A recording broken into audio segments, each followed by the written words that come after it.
This podcast is sponsored by Talkspace. You know when you're really stressed or not feeling so great about your life or about yourself? Talking to someone who understands can really help. But who is that person? How do you find them? Where do you even start? Talkspace. Talkspace makes it easy to get the support you need. With Talkspace, you can go online, answer a few questions about your preferences, and be matched with a therapist. And because you'll meet your therapist online, you don't have to take time off work or arrange childcare. You'll meet on your schedule, wherever you feel most at ease. If you're depressed, stressed, struggling with a relationship, or if you want some counseling for you and your partner, or just need a little extra one-on-one support, Talkspace is here for you. Plus, Talkspace works with most major insurers, and most insured members have a $0 copay. No insurance? No problem. Now get $80 off of your first month with promo code SPACE80 when you go to Talkspace.com. Match with a licensed therapist today at Talkspace.com. Save $80 with code SPACE80 at Talkspace.com.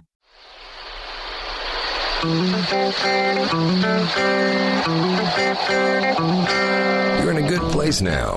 You are listening to Perspectives with Ashley Burgess. Welcome back live to Perspectives, and I'm your host, Ashley Burgess. You know, we're talking about relationships tonight. We're talking about those relationships that we don't necessarily understand. You know, those relationships that we have, and some of y'all might be in them right now, where up is down and down is up, and you never know what's going to happen. You know, in the beginning of the relationship, it was fun, it was exciting, it was arousing, and all of a sudden things started changing. Hypocrisy started entering play. Dr. Jekyll and Mr. or Mrs. Hyde started beginning, and you started seeing these different personalities coming out. You started to know that there was something wrong, but you didn't know exactly what it was. You know, some people call it the elephant in the room. You know, other people just wonder, what is going on? Am I losing my mind? Is there something wrong with me? I've been good up to now, but something's seriously wrong. And so tonight we're talking about those relationships that you seem to not be able to pinpoint the problem, but you know there's a definite problem. We're talking about borderline personality disorder tonight. And borderline personality disorder is a condition that is onset when people are children. And it's all defined by the relationship that the child had with mom and dad and exactly what took place. And I know that people sit there and say, why do we always have to put things on our mom and dad? Why can't people get past that? But there are certain things that we learn as children that are very difficult to get past, especially when we don't know that it exists, or especially when we don't have a definition for it, or we can't really pinpoint it. So tonight, as we talk about borderline personality disorder, this might awaken you because it surefire awakened me.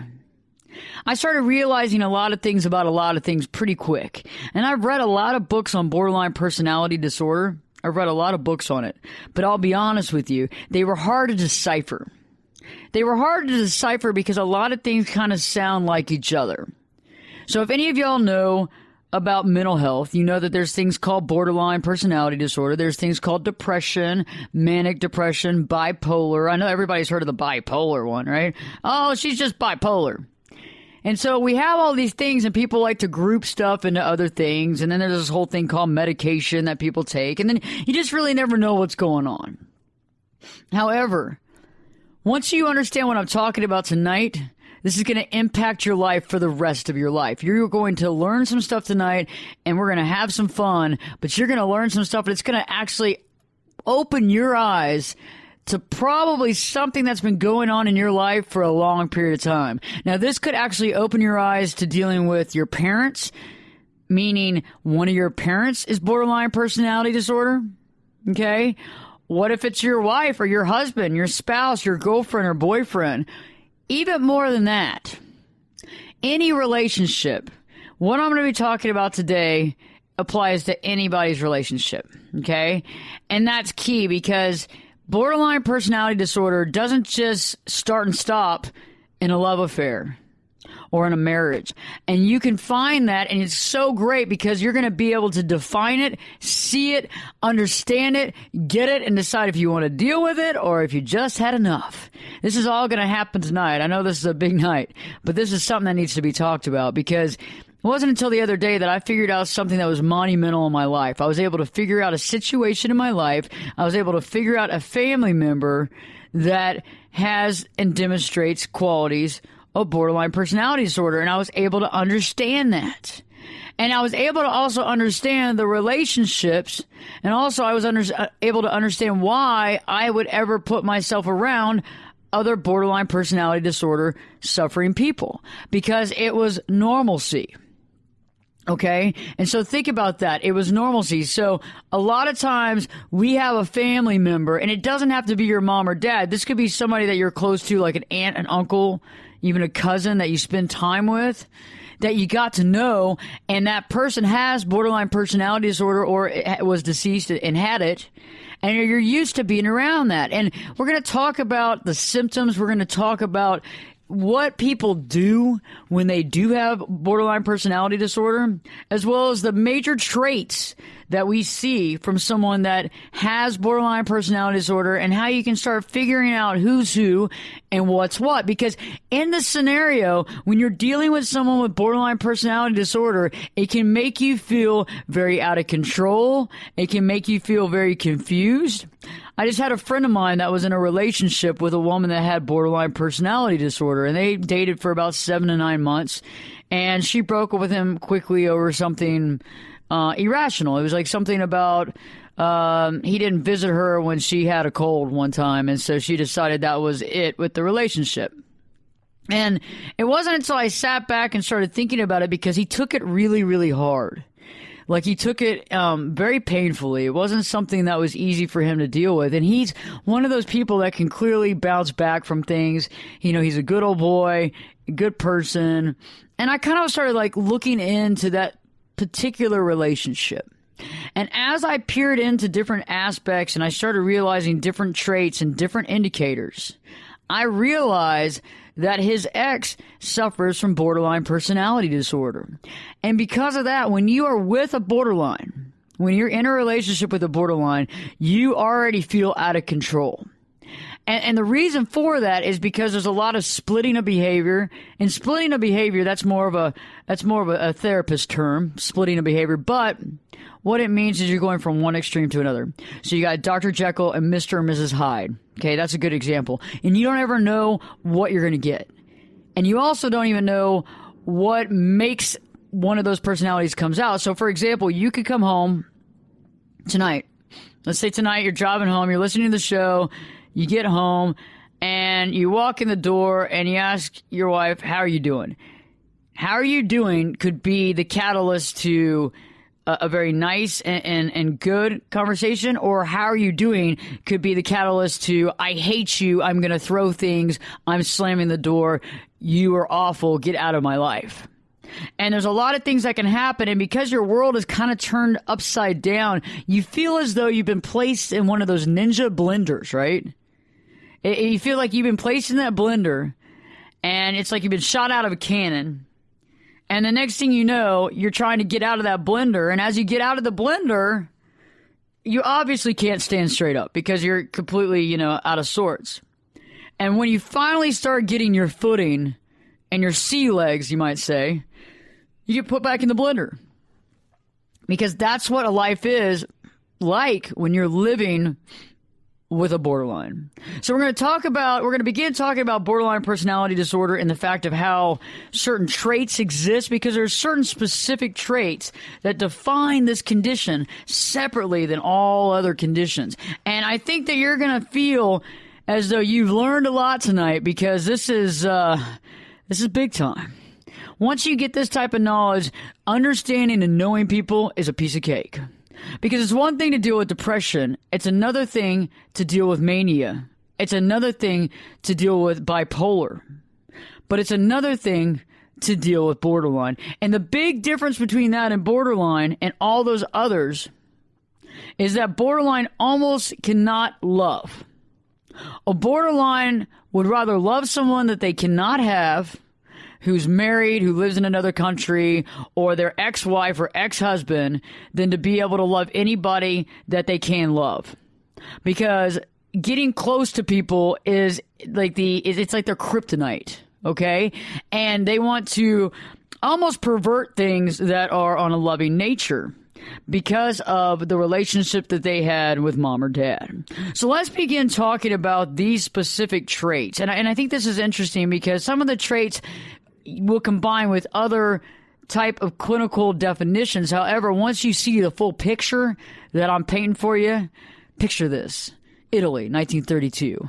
I like to do that. I used to love the Golden Girls. I still like the Golden Girls, but I remember that. Picture this. Milan, 1942. No, but as I paint this picture for you, and you begin to see what exactly I'm talking about, this is going to open some doors. This is going to open your brain. You're going to start thinking. You'll be like, oh, my Lord, oh, my stars, oh, my goodness. I wish I would have known this before, but heck, it's better late than never. You know, you've all heard that song, Borderline, by Madonna. Over the borderline. Remember that?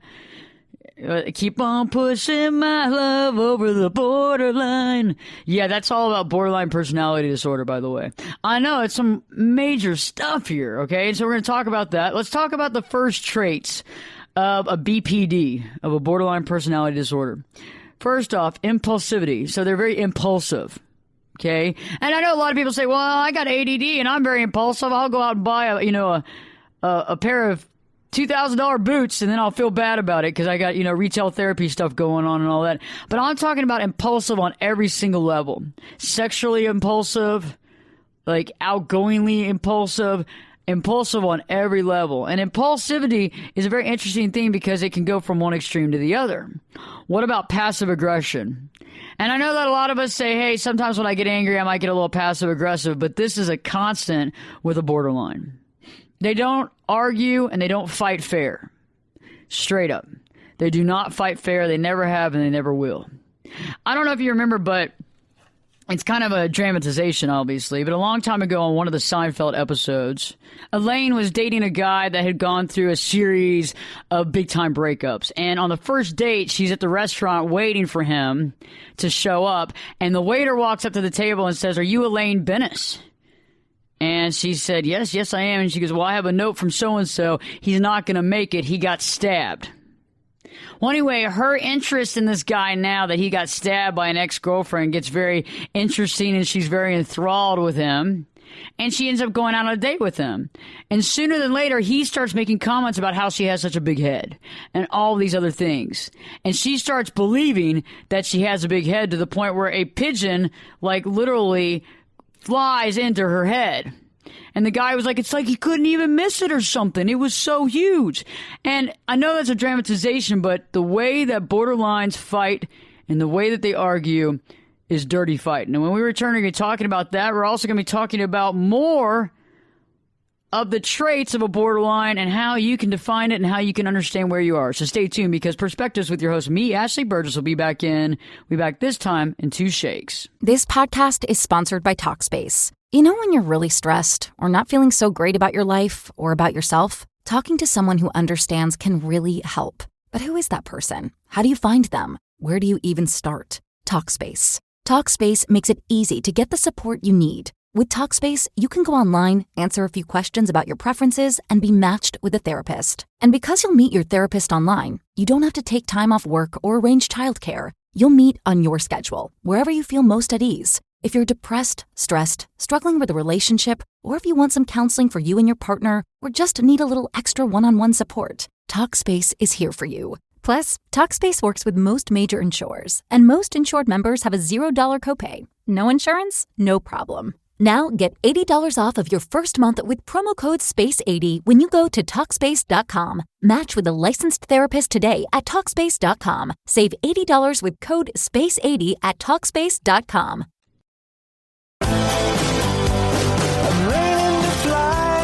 Turn it up and jump in the deep end on Perspectives. Now, here's Ashley. Welcome back live to Perspectives, and I'm your host, Ashley Burgess. Tonight we're talking about borderline personality disorder, what you need to know, and how to deal with a situation where you find yourself with a borderline. And what I'm talking about actually is dealt with by a lot of people. I just found out the other day that 1 out of 4 men are borderline disorder, and I think it's 1 out of 3 women. And so this is a big time thing. This is big. And once you are able to define and understand what borderline means, you can begin to understand the situation that's arise, what is actually taking place. Because when you don't understand something, when I was a child, I grew up having a condition that nobody understood. Nobody could figure out and nobody could define. And it wasn't until I was in my early 20s when I actually got a definition and I actually got a word for what it is. And yeah, I understand that 180 people had in the world, and it takes a long time to figure that out. But until I got an actual, hey, this is what it is, here's the definition, it made me feel better because I was able to understand it. I was able to grasp it, because when we can define something, we're able to deal with it. When we can't define something, we can't put our finger on it, it's harder to deal with. Think about it. When was the last time that you tried to deal with something that you couldn't see and you didn't know where it was coming from? I mean, think about this in a fight scenario. There you are at a place and all the lights go out and all you feel is someone punch you in the face, but you can't see where it came from and you have no idea how to survive. You have no idea how to countermeasure that because you never know when the punch is going to come again because you're in the complete dark. You can't hear anybody moving around. You have no ability to hear where it's going to come from, and you're just a sitting target waiting to get punched again. And that's how borderline personality disorder, that's how it may feel to the person in the relationship that doesn't understand what's going on. Think about it. When all the lights are out and you don't even know that anybody's there and you get punched in the face and you can't see anything and you can't hear anything and you're just waiting. What do? And so tonight I'm giving you the information to turn on that light and to be able to counterattack these situations, or to be able to put it, define it, understand it, to help your relative, to help your spouse, to help your friend get some help, or to ultimately realize that maybe it's time to exit stage right. So let's talk more about those traits. And let's talk about these traits tonight because I think it's very interesting, because these traits define impulsivity, passive aggression, lying. Lying is a big deal. Lying is a big thing for a borderline. They'll lie about almost everything. Stalking is a big deal too. If anybody that's dated a borderline personality disorder, that's somebody that has that, they have probably been stalked. Now, either on Facebook or at their home, maybe countless text messages, emails. But the funny thing is that they have a flip-flop side, so they might go crazy and call you 1,000,000 times and then for a month not even speak to you. Okay? And then when you see them again, they don't explain where they were. They don't offer explanation. They might make a joke about it, but that's about it. And if you ask them what was going on, they'll deflate it, they'll turn it on you, or they'll make a joke. You'll never get an answer to the reason why they took off. You'll just never get it. And if you want an answer, you'll be there for the rest of your life waiting on an answer, because they'll never give you one. Because there is no answer. They were right there the whole time. They just didn't choose to call you. And there's a reason for that. We'll talk about that later. Poor self-worth is a big one too. When people are dealing with borderline, they have poor self-worth. They have low self-worth. Because as a child, they had problems with self-worth. And it doesn't get any better unless you deal with it when you're an adult. If you avoid and you feel like you're worthless, you're going to always feel that way. And some of us have to get to the point where we seek help, because a lot of us do have worth issues, okay? I think that's across the board for a lot of people. I think a lot of us don't feel like we're worthy, that we're good enough, because we were kind of raised that way to believe that, or we were put down enough that we started believing it. Whatever it was, we felt like we were unworthy. What about drug and alcohol abuse? That's a big one. Drug and alcohol abuse, that's a big one, because a lot of borderlines don't want to really deal with reality, and they sure don't want to deal with love. So in the beginning of a relationship with a borderline, which is interesting, the relationship normally starts off hot and heavy. There's a lot of intimacy and a lot of sex, and it's extremely good. And that's the thing, is that the person that doesn't have borderline that's in this relationship gets all intertwined with the sex. And they don't realize that the sex is almost a game. It's really kind of a game to totally get into your mind, to totally manipulate you and take over. And in their mind, when they're having sex with you, it's not a making love thing, okay? It's I want to be the best so this person never forgets me. So I am ingrained on their brain because when I take off, I'm going to make them hurt. Okay? Think about it. So the sex is used as a weapon. It's used as a technique for manipulation, for control, for power. And on the flip side, something I think is interesting is when it comes to a male component, someone that's a male borderline, if he gets too romantically, as far as mindfully romantically inclined to some woman, okay, so think about it. If a male borderline gets too close to a woman mentally and emotionally before he has sex with her, when they do try to have sex, he won't be able to actually, take it to the bank, so to speak. And there's a reason for that, too, because sex, again, has always been used as a control factor. It's always been used to produce the so-called emotional connection, the so-called love. But when there's actual feelings, the borderline doesn't even know what to do with it. And it's interesting because if a borderline really likes somebody and really actually might have feelings for them, they'll actually usually stop having sex with them, period. And will avoid them at all costs, if that makes sense. And we'll go more into that later on because I know that this sounds a little out of the box, but as you begin to listen to this and as you begin to put together the pieces, it might not have anything to do with you or anybody you know, but you might have a friend that you can see is going through turmoil because they are dating or married to a borderline, and they're doing the best they can to either keep the peace or to keep their brain intact. You know, I have a lot of male borderline, a lot of male clients that have borderline wives. And one of the biggest things that they talk about is that they just try to be quiet. They try to be the best husband they can be. They try to be like the Leave It to Beaver family, anything they can do to just not rock the boat. Because they know that she'll go off. And this has been going on for years, and they have children together, and they're trying to keep it all together, but yet they don't have much of a life.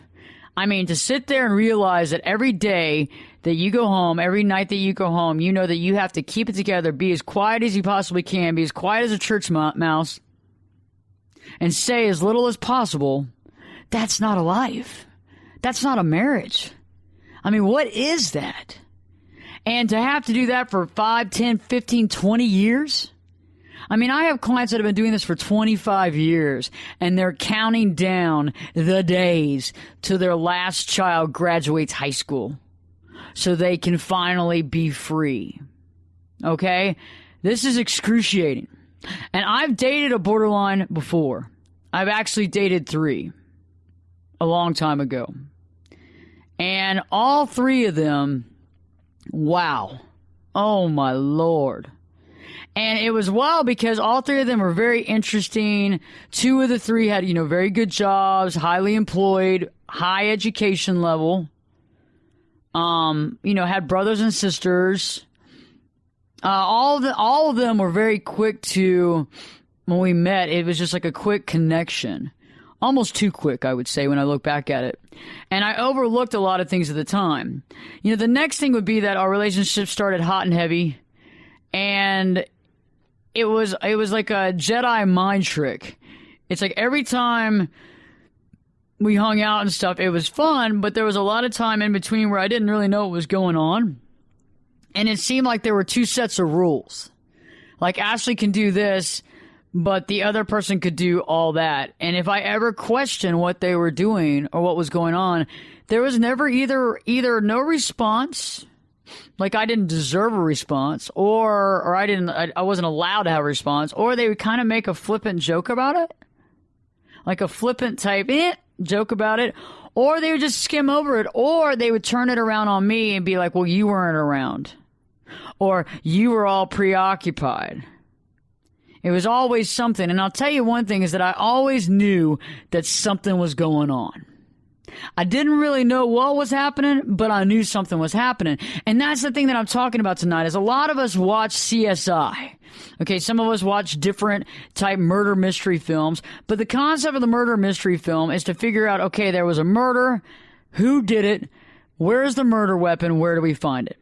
And when we watch these films, we normally get integrated with the fact that we want to know everything. When we think something's wrong in our relationship, we want to be able to pinpoint it. We want to be able to find the bloody knife, in quotations, the bloody knife meaning what the other person's doing, nail it down, know it, who they were hanging out with and what was going on. But when you're dealing with the borderline, you're never actually going to find the murder weapon. In this case, the murder weapon would be whatever the borderline did that they don't want you to know about. And you're going to know that something's going on and you're going to feel that something's up. But you're not going to be able to define it. And you're going to try to hold out to look and to figure it out. But sadly enough, this is going to get you more in the system, in that blender, not knowing who you are and starting to second guess yourself. Stay tuned. When we return, we'll be talking more about the traits of a borderline and what you need to know in this relationship to safeguard yourself. Stay tuned, because Perspectives with your host, me, Ashley Burgess, will be back this time in 2 shakes. This podcast is sponsored by Talkspace. You know when you're really stressed or not feeling so great about your life or about yourself? Talking to someone who understands can really help. But who is that person? How do you find them? Where do you even start? Talkspace. Talkspace makes it easy to get the support you need. With Talkspace, you can go online, answer a few questions about your preferences, and be matched with a therapist. And because you'll meet your therapist online, you don't have to take time off work or arrange childcare. You'll meet on your schedule, wherever you feel most at ease. If you're depressed, stressed, struggling with a relationship, or if you want some counseling for you and your partner, or just need a little extra one-on-one support, Talkspace is here for you. Plus, Talkspace works with most major insurers, and most insured members have a $0 copay. No insurance? No problem. Now get $80 off of your first month with promo code SPACE80 when you go to Talkspace.com. Match with a licensed therapist today at Talkspace.com. Save $80 with code SPACE80 at Talkspace.com.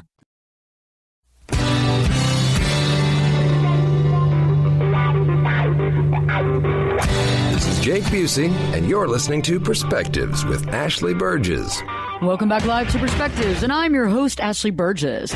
Tonight we're talking about borderline personality disorder, what you need to know, and how to safeguard yourself. You know, a lot of times we go into relationships and we really don't understand, we don't really think about it, we're not analyzing baggage, we're not really going through the motions. We're kind of just like, man, we fell in love really quick, I have a lot of emotions for this person, and all of a sudden one day the hammer drops. And you're like, what the heck is going on here? I thought everything was okay, and now you're about to chop my head off. Well, when you're dealing with the borderline, you don't really ever know what's going on. It's hard to put your finger on the pulse of the situation. And like I was talking about earlier before the break, is that a lot of us watch these murder mystery shows, where we watch these shows, we watch these dramas, where we want to see, okay, who got murdered, and now who murdered them, what did they murder them with, and why did they murder them? Okay, we want to know all this information. The same applies when we were in a relationship. Think about it. You know something's going on behind your back, but you don't know what it is. I know there's something up. I know it, but I just can't figure it out. And so you try to find out, and you try to get clues, and you try to get more clues, and you try to get more clues, but the thing is that you keep coming up with nothing. Because you don't have enough clues. And when you're dealing with a borderline personality disorder, when you're dealing with somebody that has this type of situation, you're never going to have enough clues. The borderline, that whole situation, creates all this other stuff. So yes, there is something going on. Sure, you know that. But there could be 10, 15 things going on. At the same time, the borderline has borderline. Okay? And so that alone is going to have a lot of judgment being clouded because you don't know what's going to happen. You don't know your head from your butt. Okay? And what happens when you're dealing with a borderline is you're dealing with like somebody that has a lack of empathy. Okay, so think about that. Empathy, a lack of empathy, the ability to feel. You're not with somebody that can feel.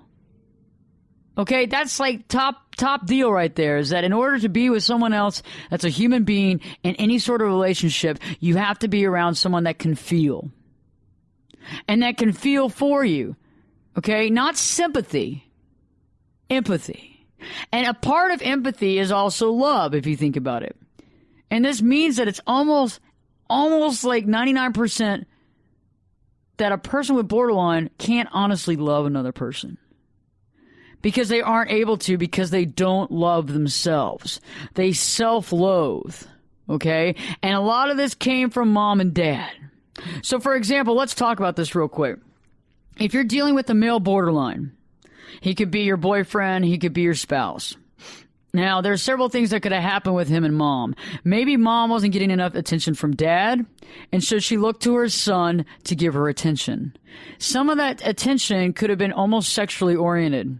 And I'm not saying that she was, sexually abusing her child, but I'm saying that it was a little flirtatious, a little on edge, not the way that you act around a child.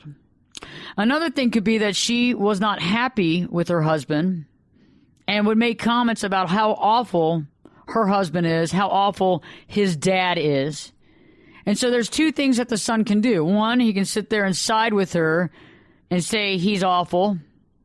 But the problem is that he's a product of the father. So if the dad's awful, then he's got to be awful. You think about that? Okay, on the flip side, he can be upset with mom for saying that and fight with that, or can side. Now, for a son that was raised in a family when the father died or left, and he sees his mom betting random men, lots of different men, if he walks in and sees that, okay, two things can happen. One, he thinks that mom is a whore, okay, and he automatically defines her as so and hates her for it. Okay? And in turn sees all women that way and intentionally hates all women subconsciously. On the flip side, same scenario. The mother is having a sexual intercourse with several different men, what have you. He sees it. Instead of categorizing mom as a whore, he categorizes mom as this is okay. Because instead of defining his mom, he decided if she's doing it, then this has got to be okay. So I'm going to okay her actions and make that okay. In the process of that, he grows up to be very sexually engaged with very many women. Okay. He gets sexually engaged with lots of women, and he sees women more as a sexual object than anything else.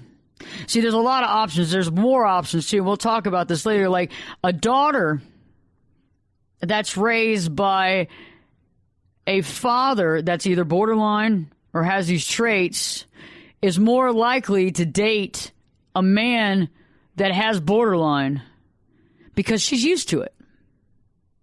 Because she's used to those ups and downs. She's used to the lack of empathy. She's used to the impulsivity. She's used to the self-worth issues. She's used to the rageful outburst. She's used to it. And because she's so used to it, it's second nature. So, girl meets a boy that sweeps her off her feet. It's a fast whirlwind relationship. And all of a sudden, she's thrown into that ninja blender. But the thing is, the reason why she's there in the first place is because she's used to it. Okay? She's used to it. The interesting fact is that a lot of people will always say that once they figure out that somebody's borderline, they always realize they consider it the best sex they ever had, but the absolute worst relationship they've ever been in. And the reason for that is that a borderline doesn't know how to love. They only know how to have sex. Okay? And if they start to feel love, in parentheses and quotations, about you, they will run as fast as they can. Because it's all about control, and it's about power, and it's about putting you down to raise them up in their self-worth. And you might be one of these people, because I know there's a lot of women and men out there. Y'all are caregivers. The caregivers, raise your hand. Even if you're driving, raise your hand. The caregivers, you're unique. And borderlines really go after you because guess what? You'll stick around longer than anybody else will. Because you think, you know what? I'll be the one that can save them. I'll be the one that can change them. I'll be the one that shows them that love is okay. I'll be the one that will break that shell and they will fall in love and happily ever after, and they'll get over all the issues in their past and we'll move on together. And I would love to tell you, Savior, that this is going to work, caregiver. Sadly enough, it's going to pull you so far away from your center of gravity, you're not going to know who you are anymore. There'll be a time when if you finally remove yourself from this relationship, you'll go all over the universe, praying about how God helped you, because it will take you at least, depending on how long you've been in the relationship, if you've been in the relationship more than a year, 2 years, it might take you a whole year to get over it. Because it is a mental, emotional, Jedi mind trick that borderlines do to people, because that's what they know. That's what they use. And so some of the other traits include having affairs, drug and alcohol use. Now, affairs, that's to make them feel better because more people want them. Okay? Because they don't have self-love. And so they actually have self-loathe. They loathe themselves. And so now if more people like them and they're into more people, then that's great. They'll do a lot of flirtation as well around the office. And they might flirt with somebody for 10 years and never actually follow through, but they like the fact that somebody actually is thinking about them. And it's funny, they might even flirt with somebody, and eventually when the time comes where they actually have to make some sort of action, they'll run away from it. They'll stop calling, they won't be around, and they'll stop the flirting pretty quickly. Also extramarital affairs, but also rageful outbursts. Rageful outbursts are a big deal because there's a lot of rage. There's from extremes. And there's a lot of outbursts and yelling and screaming that comes out for no reason. I mean, you sit there and you check yourself and you go, was there something I said? Was there something I did? But when you really realize it had nothing to do with you. Okay? You're the scapegoat, though. But it had nothing to do with you. So stay tuned. When we return, we're going to be talking more about the borderline traits. And then later on in the next hour, what you can do to deal with it or move on. So stay tuned, because Perspectives with your host, me, Ashley Burgess, will be back this time in 2 shakes. You could be my luck. Get in here. You're listening to Perspectives with Ashley Burgess. We'll be safe and sound. Welcome back live to Perspectives, and I'm your host, Ashley Burgess. Tonight we're talking about borderline personality disorder, and what that means. A lot of times in life, we meet somebody that we get engrossed with very quickly. We get enmeshed with very quickly. We have a fast whirlwind relationship where, wow, it's the best sex we've ever had. Everything seems great. And then all of a sudden, bam, the hammer falls. Dr. Jekyll, Mrs. Hyde, or Mr. Hyde shows up. You don't know who's going to show up either day. You don't know what to say or what to do, because it seems that no matter what you say or what you do, they're going to yell at you. And off and on, you'll get glimpses of hope where maybe they're just going through a phase. Maybe it's just stress at work. Maybe it's just family issues. And then you start going through this stuff and you start wondering.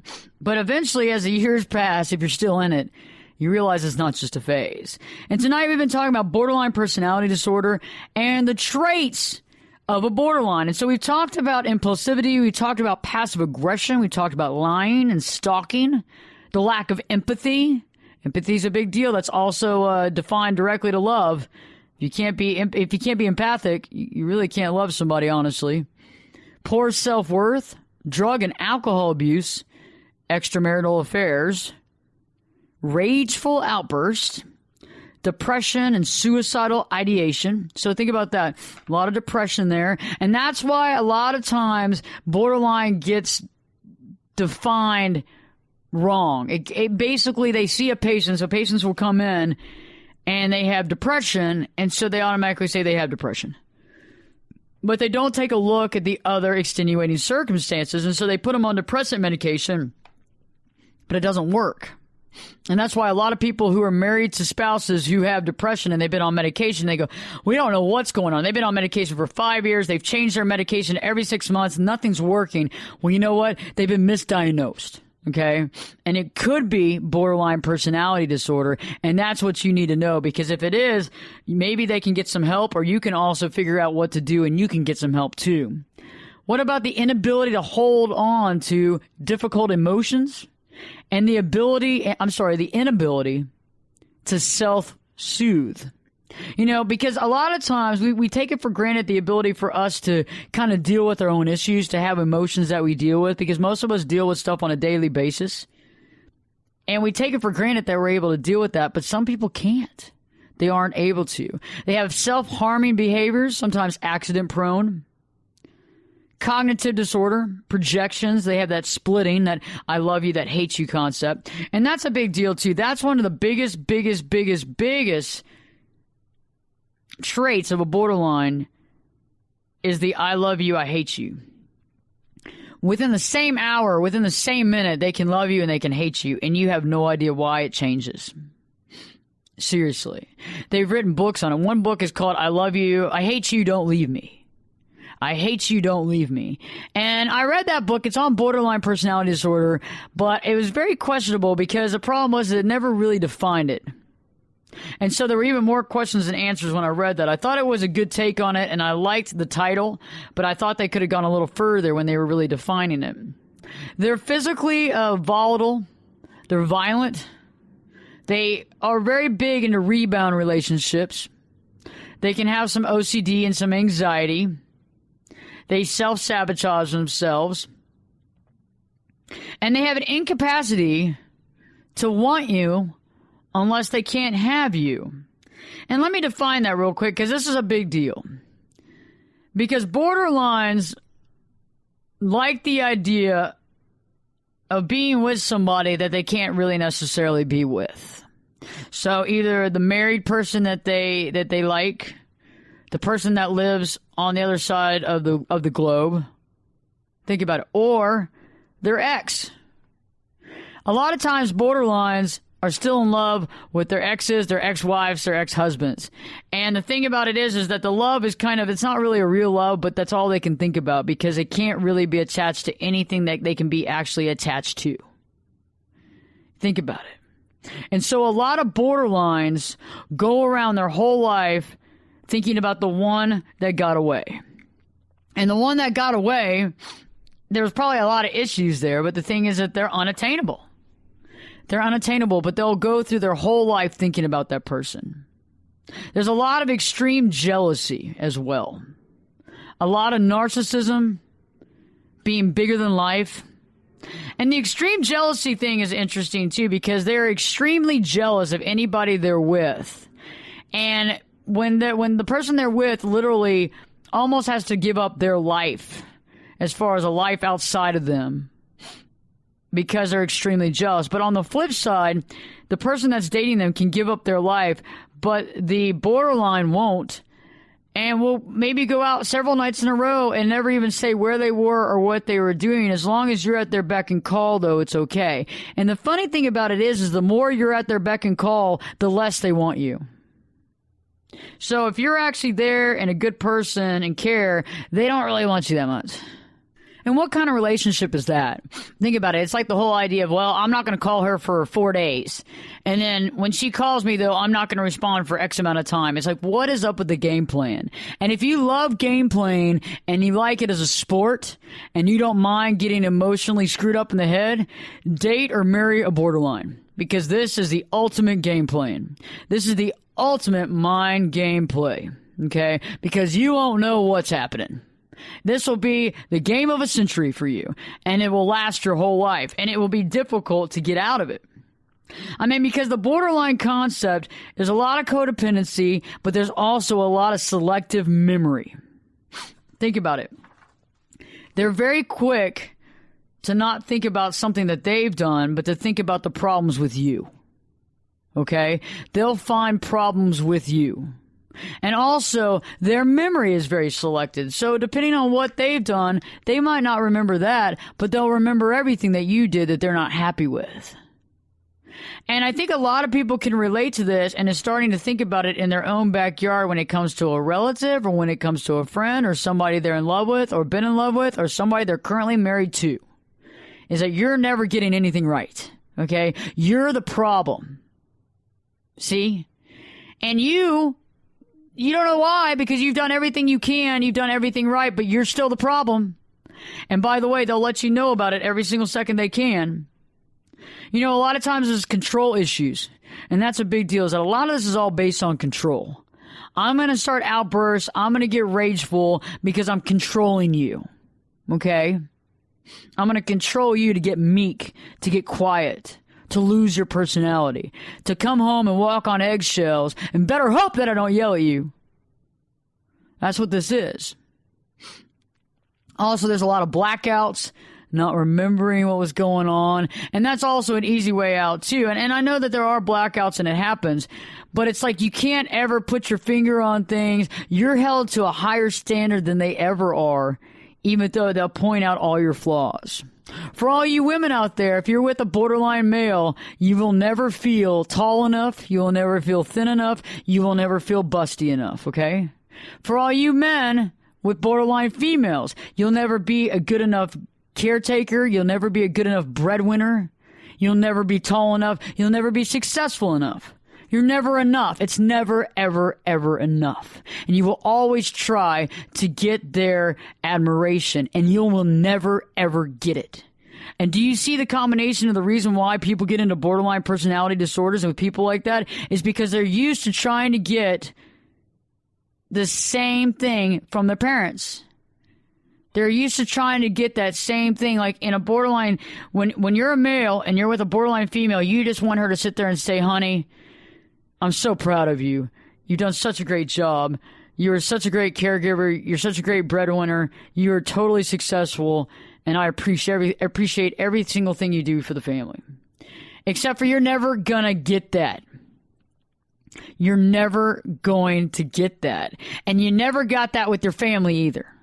Okay? So whether it was your mom or your dad saying, hey, son, you did really great, you didn't get it. And so you're looking for it and someone else is not going to give their approval either. And that's a big deal, is approval. Okay? And that's something that a borderline will hold over your head. They'll never give you approval and they'll never give you a compliment. You will never get a compliment. And if you do, it has to do with something totally different, and you better watch your back. So stay tuned. When we return, we'll be talking more about borderline personality disorder, the traits, but also how you can deal with certain situations that happen and how to move on. So stay tuned, because Perspectives with your host, me, Ashley Burgess, will be back this time in 2 shakes. You're in a good place now. You are listening to Perspectives with Ashley Burgess. Welcome back live to Perspectives, and I'm your host, Ashley Burgess. Tonight we're talking about borderline personality disorder, what it is, what it means, and what you need to know to safeguard yourself. You know, I talked about this earlier, that, you know, that song by Madonna, Over the Borderline, that's exactly about borderline personality disorder. It's about dealing with someone that has the traits of being very passive-aggressive, having depression, self-loathing, you know, having a splitting type personality, loving you and hating you in the same moment, dealing with a personal sabotage and the incapacity to want you unless they can't have you, as well as extreme jealousy, narcissism, being grandiose, selective memory recall, black or white thinking. And this is a big deal because, like, it's everything or nothing. You know, also at the same time, they can have verbal exhibitionism, meaning that they'll talk about sexual things verbally that can actually make you feel very uncomfortable. And it's almost like they do it on purpose. And the weird thing about when you're dealing with the borderline is that when they start doing this, instead of just getting up and leaving, you don't. You sit through it. You sit through it because it's a game being played. And a lot of these times when that is being said, they're actually playing with your emotions. Because that usually means that you've gotten under their skin and they're not planning on having sexual relationships with you. But they're going to be intriguing and to hold the carrot. And by the time after the dinner, after you've gotten done and that person's been talking like that, they'll go home. It's all about power. It's all about control. And that's what's an interesting concept. So if you've recently been on a date and y'all have been having sex and having a relationship and what have you, and then all of a sudden the other starts talking some very sexual type talk at the table, and you're thinking, oh, okay, well, I guess this is where this is going, and the next thing you're like, good night. You're probably dealing with a borderline. Think about also eating disorders, emotional blackmail, disassociation. Also kind of just being sporadic and very rigid at the same time. And the funny thing about it is they're normally attracted to inaccessible women or men, or also long-term or long-distance romances. And I think this is interesting because when we look at this type of concept, a lot of times we can find ourselves in a game playing type phase. Like, this is a relationship where there's a lot of game playing going on. There's a lot of game playing. You don't really know where you stand. For example, let's say that you're a woman, okay, and you've been dating this man on and off. And let's say that he made plans with you about a week or more in advance, okay? Made plans with you. Let's go out Saturday night. We'll go out to dinner. We'll do this stuff. And you're like, oh, that's great. So you're waiting for it. You go through the work week, and, you know, Friday you get some rest because you know that you're going to be seeing him on Saturday. Kind of looking forward to. Well, you're really looking forward to, right? But you're trying to keep it on the down low. But he's never firmed it up. He's never called you. He's never texted you throughout the week to say anything. But you kind of just figure that maybe, you know, y'all make it on Saturday. Everybody's kind of busy. And so you're kind of sitting around wondering what to wear for the occasion. And you're thinking, yeah, he's going to call soon, I'm sure, to fine-tune our date. And then you start to think maybe he's forgotten about it because you haven't heard from him. And you're like, huh. And then, you know, the time passes for the date. It was 7 o'clock, and y'all are talking about getting together. And in the past, he's always come to pick you up at your house or at your condo or apartment. And you kind of go, well, maybe he's just been busy. He'll be here. That was 7 o'clock. At 8:30, you realize, nope, he's not showing up. And this stuff's intentional, by the way. Nobody really thinks or forgets that they had a date planned on Saturday, do you think? And do you think that they go through the whole week forgetting to call you? Think about it. If a guy is excited about somebody, they'll go the extra mile to make certain that they're still on the same page for Saturday night because they're looking forward to seeing you. And anything else outside of that is pure, not pure, it's adulterated manipulation. Anything outside of that is manipulation. To not call, to not firm up dates, to make the whole agreement, to not catch up, and to leave the person hanging is all intentional. And it's funny that if you're the woman and you actually call him to see where he stands or call to see what's going on, he's actually learning how much bad behavior he can honestly get away with and what you'll tolerate. And guess what? It sets the tone for the future of what's to follow. I mean, you know, honestly, I've been in that situation before. Back when I was in the dating scene, before I've been married, I dated 3 different borderlines. And it wasn't until last few years that I was able to really diagnose and understand exactly what was going on. However, in all those occasions, during some part of our relationship, they would make plans, talk about it, say how great it's going to be, and then 2 days before it, I would not hear anything. And then the day of or the night of, I would just expect everything to be as it usually is, where they come by and pick you up or whatever. No, they don't show up. They don't show up. It might be several days after until you hear from them, and they never talk about where they were, and they never even bring it up. This is manipulation. And if you call them on it to see if they're okay, because God forbid, there's got to be something wrong. I mean, they must be dead. They must have been hit or killed on the highway, right? Because something must have happened. Don't you love that when you don't hear from somebody and everybody goes, oh, have you checked the hospital? You think they're dead? No, they're not dead. They're just not calling you. Solid manipulation. So your brain automatically goes to something bad happened, when in reality, he's out doing whatever he wants to do. He might even be sitting at home laughing. And you play right into the hand. Are you okay? Think about it. And what we should have been doing, what I should have been doing is saying, oh, that's it. But when you're dealing with a borderline, you're so messed up in the head emotionally because they literally, everything that's up is down, down is up. You start feeling like a caretaker, caregiver, and also the sex is good. So this spirals everything together, and you just play right into the hand again. You play right on into that same hand again. And that's the thing, is that they start realizing what you'll tolerate. And they like to deal with people that are more pushovers because they can take away all their power. Now, if they actually end up getting on a date and going out with consecutively somebody that does have power in their field, power emotionally, that kind of thing, they'll try to break you down hardcore. Okay? It's almost like you've just entered a cult. They will try to take you down and break you down as much as they possibly can and leave you with nothing. Nothing. But the sex was good. So think about it. And a lot of times when we deal with a borderline, we deal with hypocrisy. We deal with hypocrisy. And that's what keeps us confused and off center. Because you get used to it by now that whatever you do is not okay and whatever they do is fine. And they're going to ask you a lot of questions about if you're being genuine, if you're being honest. But when it comes to asking them questions, they don't tolerate that. That's not tolerated. Not part of the deal.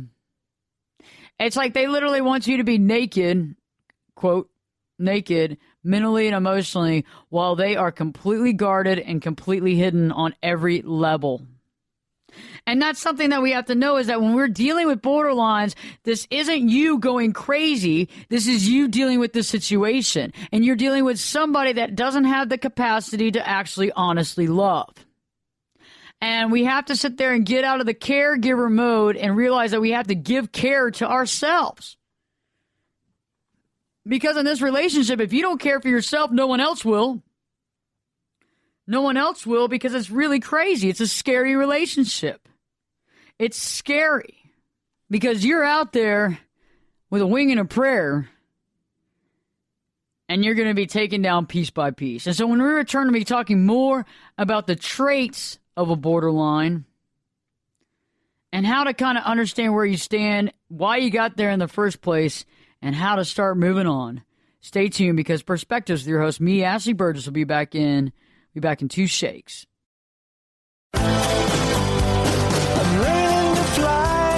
Turn it up and jump in the deep end on Perspectives. Now, here's Ashley. Welcome back live to Perspectives, and I'm your host, Ashley Burgess. You know, I know about at this point that some of y'all are saying, hey, my radar is pretty sharp. My radar is pretty sharp, and I have a good beat on things. But I'll tell you one thing. When we're dealing with borderline, it's hard. I mean, your radar might be sharp when it comes to almost everything, but except when you're falling for a borderline, because this guy or this gal in the beginning seems so wonderful. You can almost hardly believe it that you found another person that's so cool and so awesome. It's like you've been wishing for this kind of connection for absolute ever, and now it's finally here.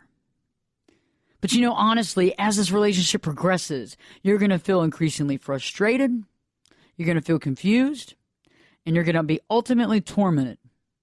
You know, because this guy or this gal that was fantastically open and interesting keeps shutting you out, and you end up painfully longing and yearning for the way it was in the beginning. This is one of those relationships where it's interesting how the beginning was the best of the best of the best it'll ever be. That was it. That was it because it swept you off your feet. You're like, man, this is what I was looking for the whole time.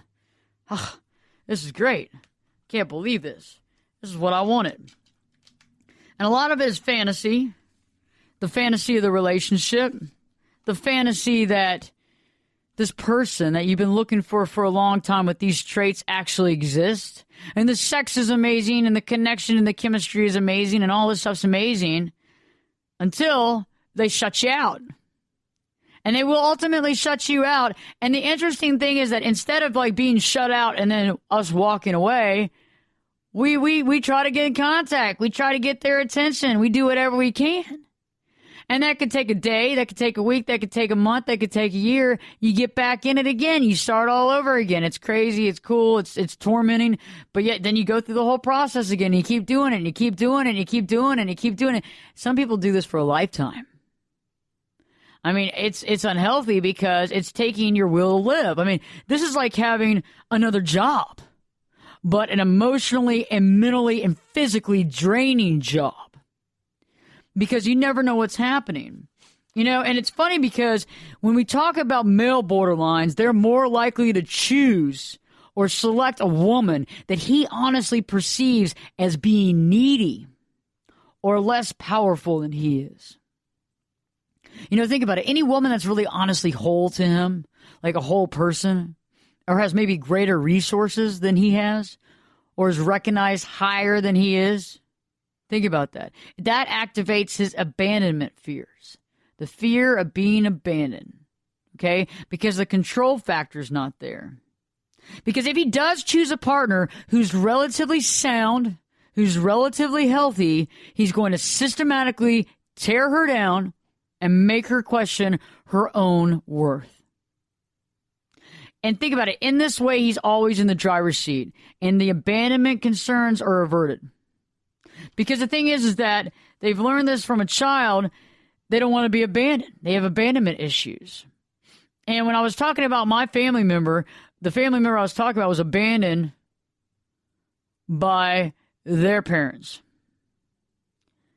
And I can kind of see some of the situation because they have a tendency of seeing things very black and white. And this person in particular makes snap judgments like that. Like if somebody does something that they don't find right, they'll cut them out.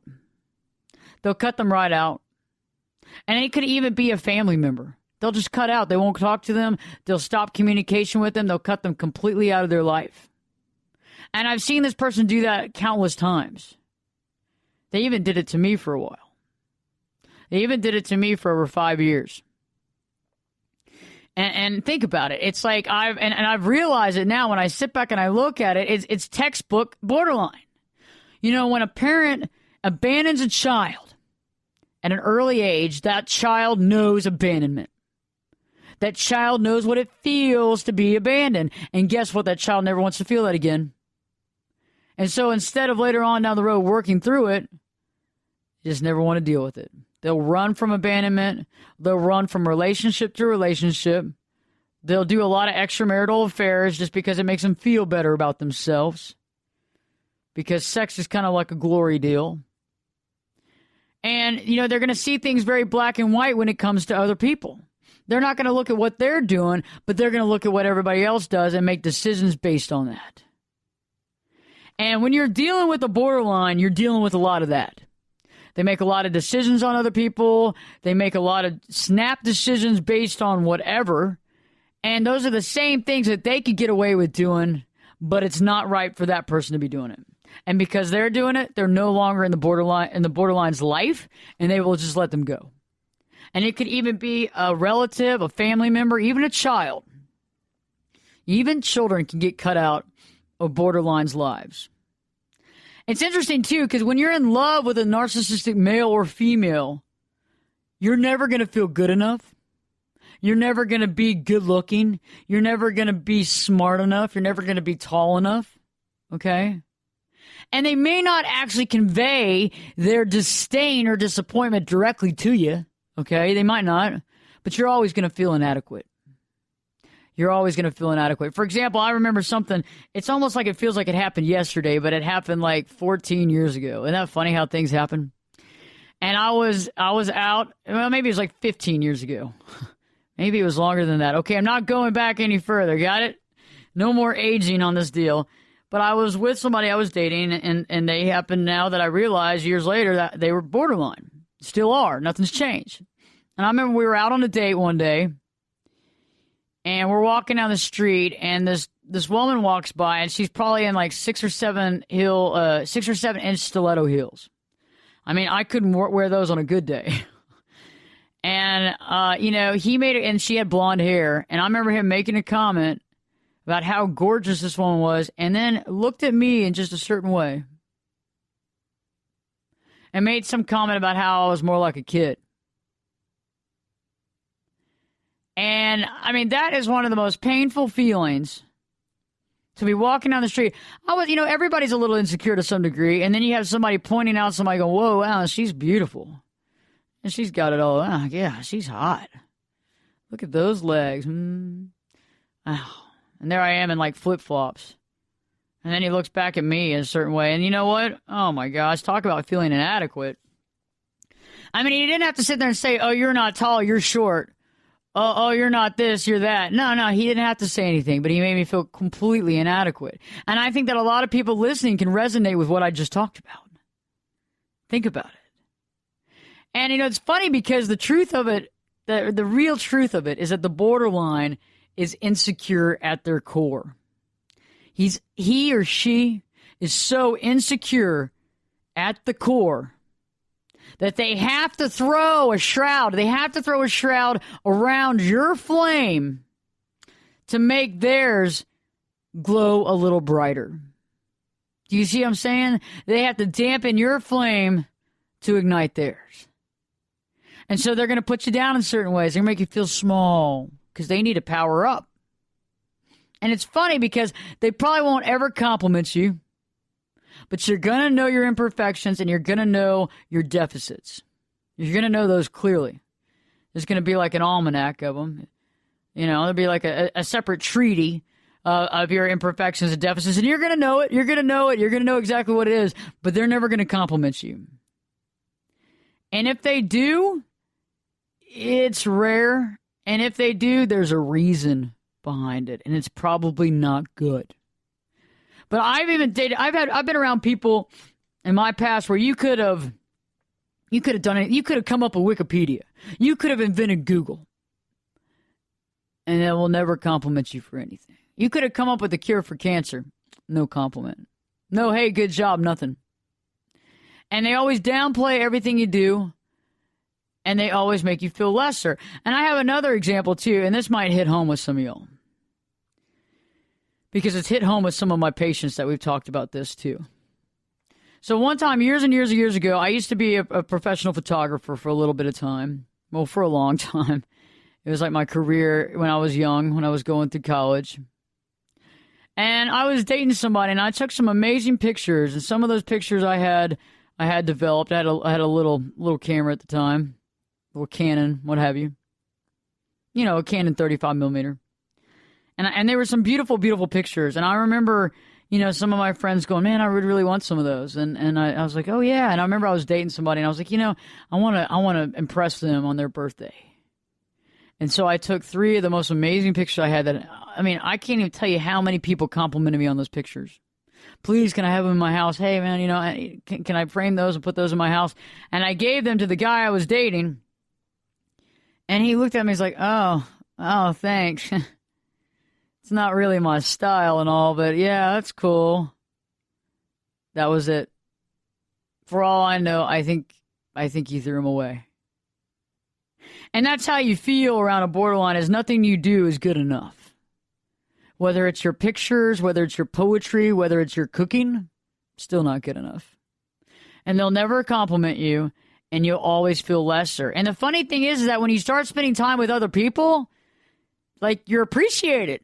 And you don't know how to deal with it. Like, they're asking you how you're doing. They actually care about how you feel.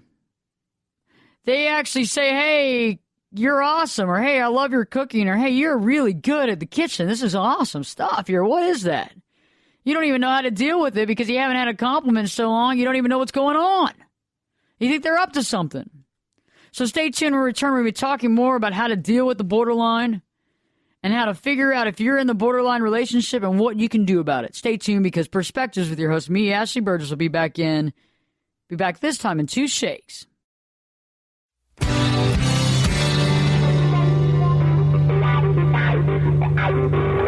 This is Jake Busey, and you're listening to Perspectives with Ashley Burgess. Welcome back live to Perspectives, and I'm your host, Ashley Burgess. Tonight we've been talking about being in a relationship with a borderline, what borderline personality disorder is, and we're going to begin to talk about a little bit of the issues, but also what you might be able to do about it. Before we really get into all that, I want to talk about the reason why these relationships can be so difficult to get out of and difficult to overcome. Is that in the beginning, a borderline can be the best lover you've ever had. Literally. The woman or the man borderline wants you to dream of him and put them on a pedestal. And it's funny because that's what they want. It's not about making love. It's about putting them on a pedestal because they're the best ever, and you'll always judge everybody compared to them. And it's interesting, and it's part of their bonding ritual. And especially men are typically get their feelings through sex, and it's part of their bonding ritual. And you know what? If a borderline male, if the order is reversed, and instead of having sex prior to getting to know his his woman, he might not be able to get it up. Because in short, the more you actually matter to him, the less he's able to perform, and vice versa. And we saw that in a recent film back in 2011, Shame. I actually saw the premiere at the American Film Institute at Mann's Chinese Theater for the AFI Film Festival. And I remember it was just an extreme film. It's called Shame. But it's true, and it really showed and depict the sexual prowess of a borderline male and what really goes down. And it's like you really don't know what's going on. And I think it's interesting because contrary to popular belief, you know, both the male and the female borderline, they're not actually compulsively drawn to sex. And they actually might withhold or be aloof to your feelings for contact, honestly. Because it's really more about seduction. It's more about seducing you into a situation, to getting you in there, for you to have a whirlwind of experiences, for you to almost lose yourself in the process, and then all of a sudden they leave you there, and you don't know what to do. Think about it. And anybody that's been in a relationship like this knows exactly what I'm talking about. Think about it. And it's interesting, too, that you have to sit there and realize that a lot of times they also want to practice different types of sexual interest. And some of those things can actually make you feel a little insecure. Some of those things are antithetical to your beliefs. But what do? Do you stand up for yourself? No. And that's the key, is that you got to be aware of, once you're aware of this person, and once you're aware of the strategy, and once you realize that this is borderline, and once you realize this is control, it's no longer something that you can save and change. It's something that you need to save yourself from. Okay? Because if they're not willing to go to treatment, and they're not willing to go to get therapy, then you don't need to be willing to stick in this. Because this is a mentally, emotional death sentence for you. Okay? You might as well take on something else, because this is a big deal. Do something that's good for society. Give back to society. Seriously. And it's interesting because the male or female borderline can come across as very charismatic.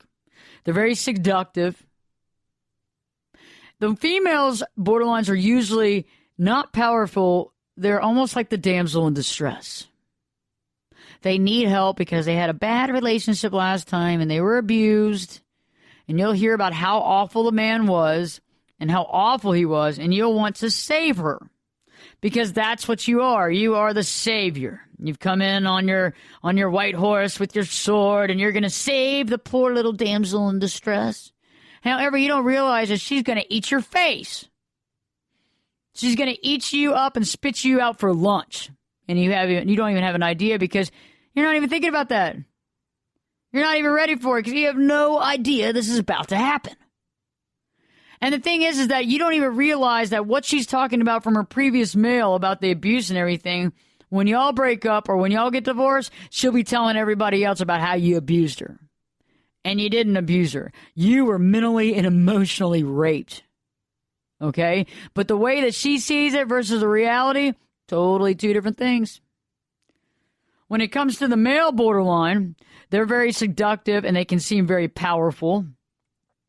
And those are characteristics that are especially attractive to female borderlines, or attractive to any woman for that matter. You know, and on the other side, it's funny, on the other side, just like kind of like the female borderline, there will be men that will be very humble, very disempowered, almost like a victim.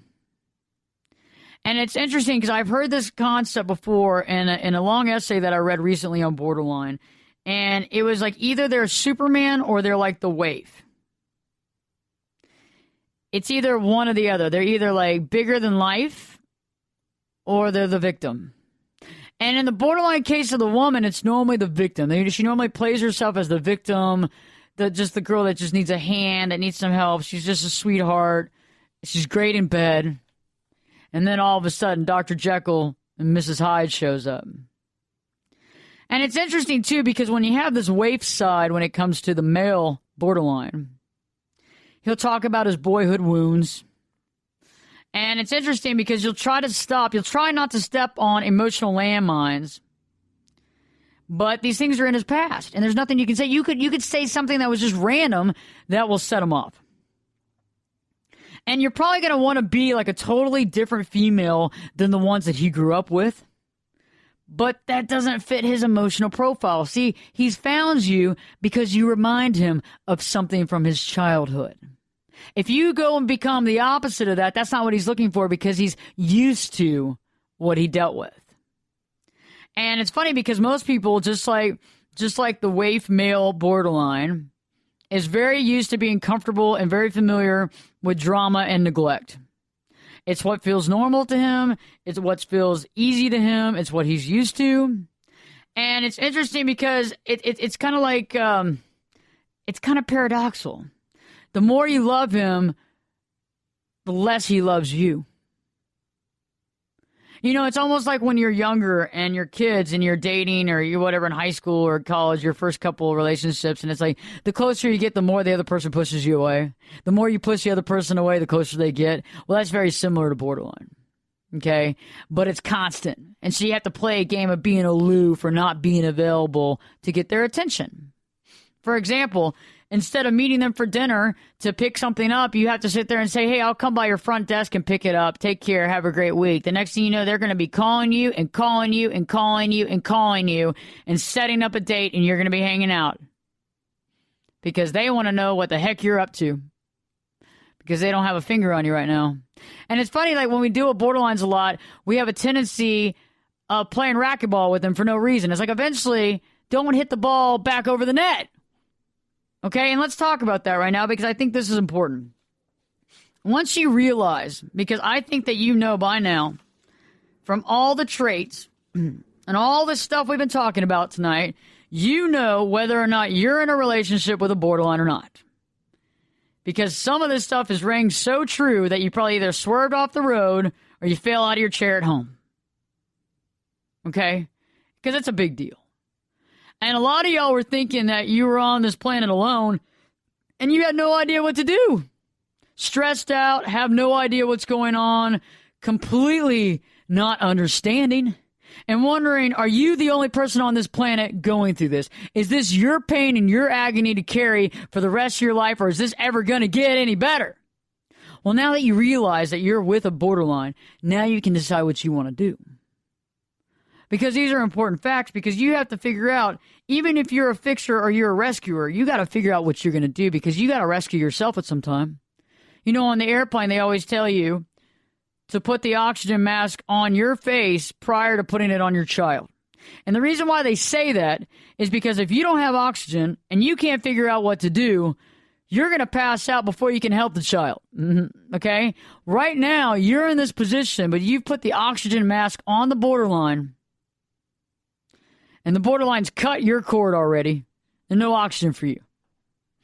Okay, so you either got to steal that face mask back, or you got to get off that plane.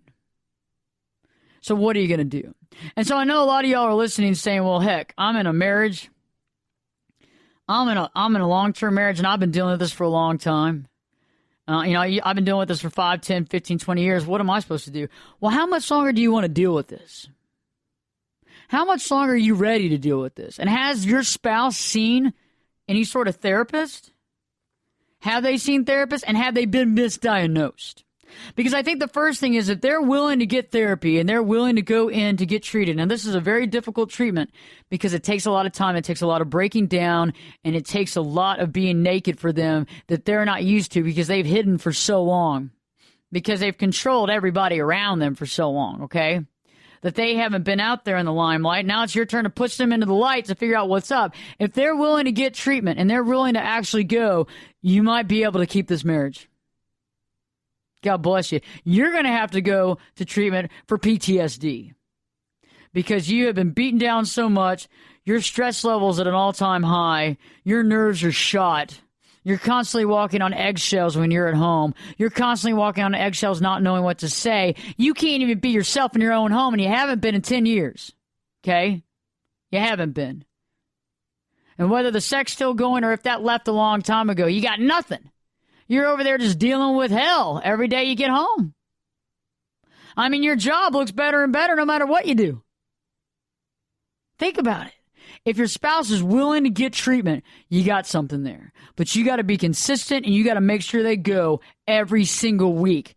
And depending on how bad the borderline is, it needs to be a couple times a week. And I specialize in that. That's something I'm very good at. But this is deep psychotherapy. And it has to be taken care of because it goes to the root of being accepted and self-worth and love. And if somebody can't love themselves, they can't love you. So stay tuned when we return. We'll be talking more about what you can do if you're currently in a relationship with a borderline. Stay tuned because Perspectives with your host, me, Ashley Burgess, will be back in 2 shakes. You could be my luck. Get in here. You're listening to Perspectives with Ashley Burgess. Welcome back live to Perspectives, and I'm your host, Ashley Burgess. Tonight we've been talking about borderline personality disorder, what it means to be borderline. And now we're talking about what to deal with, what to do if you're in a relationship with a borderline. And right before the break, I was talking about if you're in a marriage and you've been married for a long period of time, and as of tonight, listening to the show, you realize that your spouse has borderline personality disorder. First thing you can do is talk to them about getting treatment.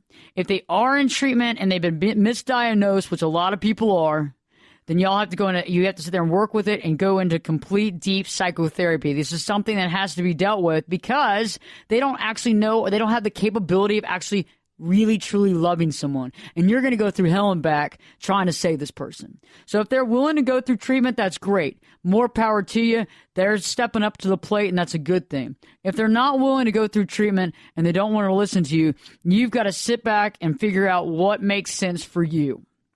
And I understand that some of y'all will say, hey, I got married and I got married to have one marriage. I didn't get married to get divorced.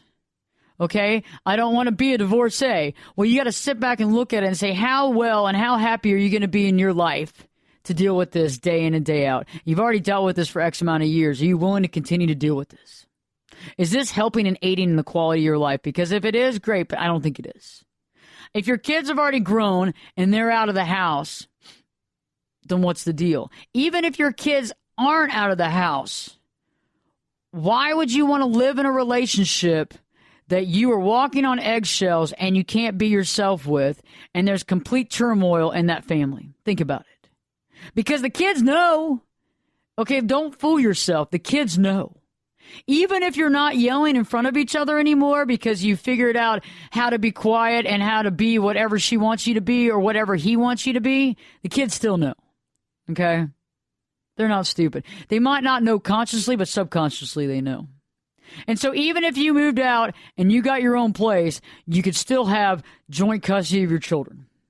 And some of y'all will say, well, I don't want my wife or husband, that's the borderline, around them so much because I don't want it to rub off.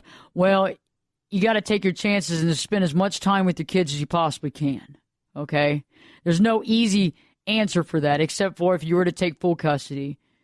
But if it's your wife that's borderline, that's hard to prove in court, and also it's hard to deal with that. And do you really not want your wife seeing the kids, or vice versa? But the big deal is that if they are borderline and they're not willing to get treatment, you've got to step up to the plate. And you've got to figure out how to make sure that those kids grow up being able to understand what love is and being able to understand what empathy is and what honest emotion is and what dealing with their emotions really means, because that's so important to a child. So if you're married right now, think about it. Even if you are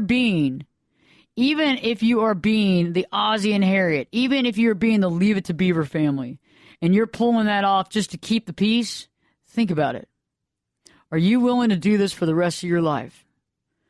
Because if you are, is that being a saint, or what's the reason for it? And a lot of times it's excuses. I don't want to do this because the kid. I don't want this. Well, it's because you're wrapped up in the life of the borderline, okay? And to a degree, your ego tells you that you can change this person. Your ego's over there telling you, oh, yeah, I got this covered. Just give it another year, one more year, and we'll have it. One more year, and we'll have him or we'll have her where I want her. And she'll stop being like that, or he'll stop being like this, and I will finally be right. Well, you know what? That's not going to happen either. And so we have to sit back and say, okay, out of all this stuff, what makes sense? And so if you're married, you've got to sit back and acknowledge. And I would actually say to go see a therapist if you want to come see me, or you would like me to I have other therapists that I work with. I can help you with that as well. And you've got to sit down and talk about the pros and cons and what you want to do. Because in life is too short to live in a marriage where you can't be yourself, to live in a marriage where you have to walk on eggshells every single night when you get home and you beg to go back to work. And you hope and pray that your wife or husband goes out of town for a few days so you can have some peace and quiet. But while they're out of town, you're just over there trying to lick your wounds because you are so beaten down and so abused that you can't figure out the forest from the trees, that you got to get away. This is a toxic deal here. Okay, for everybody out there who's listening who is in a relationship but not married to a borderline, get out now. Get out now. Don't let your ego get in the way. If you're a male, don't sit there and say, oh, she's the damsel in distress. I can save her. I'll be the only man on the planet to save her because all those other men were evil, evil men that abused her and took abuse of her, of my little angel. Wrong. Wrong. If your little angel is a black widow spider, then that's your little angel, but that is not an angel. But she's fooled you, and you've allowed her to fool you, and you want to believe whatever you want to believe. On the flip side, for all you women out there with a borderline male, stop, look, and listen, because you got to watch out for these. Big time. Not only will they berate you and make you feel bad, but on top of that, they are sleeping with a lot of folks. They are. You got to be very careful. And they're very impulsive, so the idea of using protection is probably not on the top of their radar. Seriously. The other thing is that there's a lot of shame involved. When you're dealing with somebody that has borderline, they cause a lot of toxic shame. That's kind of the key word jargon that you hear a lot. And when you're dealing with that, you're going to start having personal shame because you are going to not like yourself, because you're going to completely keep morphing yourself and changing yourself to fit in for the borderline. And eventually when they throw you away, or when you're still there but you can't stand up, you have a lot of pieces to put together and you're going to have to find yourself again. And that can take a lot of psychotherapy. It can. And I don't want to see you there. I want to see you be able to find a solid, healthy relationship. Okay? No matter how good the sex is, leave it behind. You've got to realize that if the sex is great and the rest of the relationship's not good, jump, run. You're in a borderline relationship. This isn't good. It's only going to get worse. And you're going to lose yourself. You know, some of the questions that I would ask you, if you want to, and think about this, and I talk to my clients about this all the time, because this is something that's very important, because you want to ask yourself a few questions. What's keeping you in this relationship? What is keeping you in this relationship? Ask yourself that right now. What is keeping you in this relationship? Think about it. Ask, be honest. What is keeping you in this relationship? Is it you just wanting to be with somebody? Is it you because you don't want to be alone? Think about it. What is it? Also, ask yourself, do you feel like you're a different person when you're around this person? Do you feel different? Do you not feel like yourself? Do you not feel like you can be yourself because yourself isn't good enough? Because that's one thing that you'll get from being around a borderline is you're not good enough. Okay? And they're not going to tell you to your face, but they're going to say it in so many words, and they're going to make you feel very insecure. And that's caused because they want to have more control over you. The more insecure you are about yourself, the more control they have over you. It's self-explanatory. And have you lost yourself? When I was in a borderline relationship, the first thing that went was my sense of humor. Because I would always walk in and make jokes, and then they were funny, sweet jokes, cute. I mean, everybody else thinks they're hilarious and fun. They weren't about them. They weren't picking on anybody. It was just like a joke. And they would be like, Ashley, just shut up. My God. Can you just be quiet? Ashley, bring it down a little bit. I mean, why do you got to be like that? And it got to the point where every time I walked in the door, I just was quiet. I didn't want to say anything because I knew if I said something, it's going to start an argument. Okay? And why we stay in these relationships is beyond us because, think about it. When you stay in a relationship like this, it's like being in a prison. Are you willing to take that prison sentence right now? I don't think that that's what you want. I think you're better than that. I think you should step up to the plate, and I think you have the power, and I know you have the power to jump up and to take ownership of your life and to take a step back and to say, you know what, this isn't for me. This isn't for me. I'm not trying to save someone. I want to live my life. And this isn't for me. And so if you can sit there and understand that and you can recognize that you're dealing with a borderline and they're not willing to get treatment, it's time to exit stage right. And you're going to have to formulate yourself, and you're going to have to get some self-worth, and you're going to have to repopulate yourself because you've been beaten down to nothing. But in the process, at least you'll get better because you have a chance because you're away from it. You know, I'm going to be doing more shows on borderline because I don't think we realize the extent of it. And also, I know there's at least 1 out of 4 males are borderline, 1 out of 3 women. 1 out of 3 women are borderline. That's a lot of women. That's a lot of men. I think it might even be higher than that. So we'll be talking more about narcissism, more about borderline personality disorder, and what you can do. But first off, always remember, you owe it to yourself to stay yourself. You owe it to yourself to be authentic. And you cannot be authentic if you're hiding yourself in a borderline personality disorder relationship where you can't be you, because if you're you, they're gonna start a fight. So stay tuned. We got a great show for you next. And Perspectives with your host, me, Ashley Burgess, I'll be back this time in 3 shakes.